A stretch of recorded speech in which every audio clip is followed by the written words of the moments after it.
دوستانو سلامونه، وخت مو پخیر.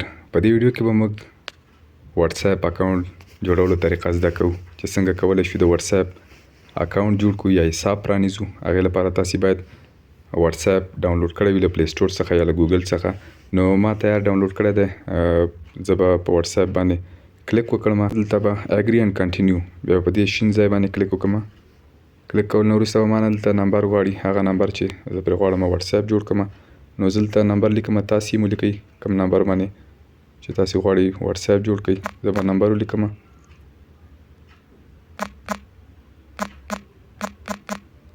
او نمبر لیکلو نه وروسته په نیکسټ به کلیک وکړم.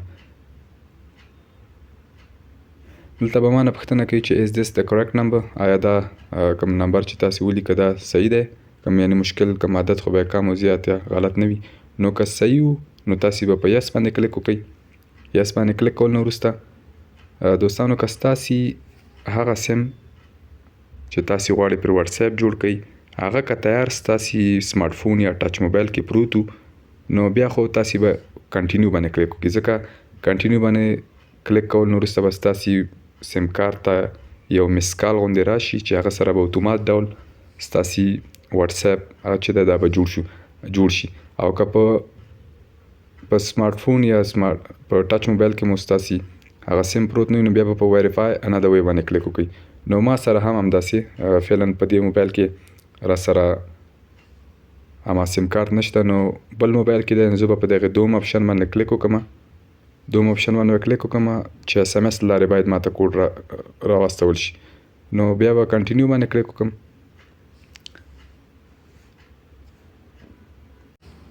نو دوستانو ما ته شپږ عددیزه کوډ سیم ته راغلی دی، نو زه به یې ولیکم. تاسې هم که ستاسو سیم کارت ته راغلی وي تاسې به هغه در سره ولیکئ چې څنګه مو ولیکو اتومات ډول به واتس اپ به ویریفای کړي، اتومات ډول به تایید کړي، هغه نه مخکې به خپله دا پروسه مخته لاړه شي. نو دلته ما دې نه مخکې هم په دغې سیم باندې یا په دې نمبر باندې واتس اپ اکاونټ جوړ کړی و، نو دلته اتومات ډول میلاد فهیم صافی لیکلی و. نو زه غواړم چې نوم یې ورته بدل کړم. ستاسې چې هر څه زړه و هر نوم هغه به تاسې ولیکئ. زه دلته فعلا ام اف صافي ټک لیکم. نوم لیکل نه وروسته به په نیکسټ باندې کلیک وکړم.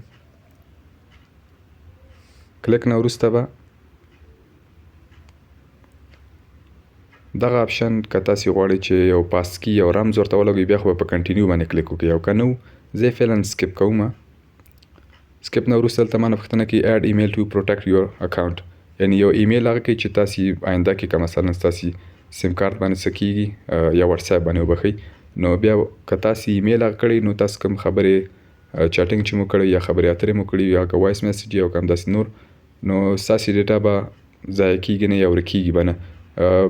هغه لپاره به تاسې اډ ایمیل باندې کلیک وکړئ. زه یې فعلا نه کوم، زه به سکپ کوم دا ځای، او هغه نه وروسته به لږ منتظر پاتې شو. اډینګ اکاونټ پلیز ویټ ا مومنټ وایي چې تاسې لږ منتظر پاتې شئ یو څو ثانیې.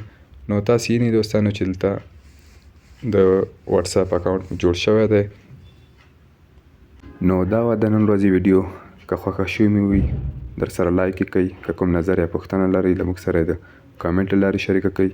نو تر بلې ویډیو پورې مې په پاک او مهربانه رب سپارم. هر چیرې چې یاست خوښ او اباد اوسئ.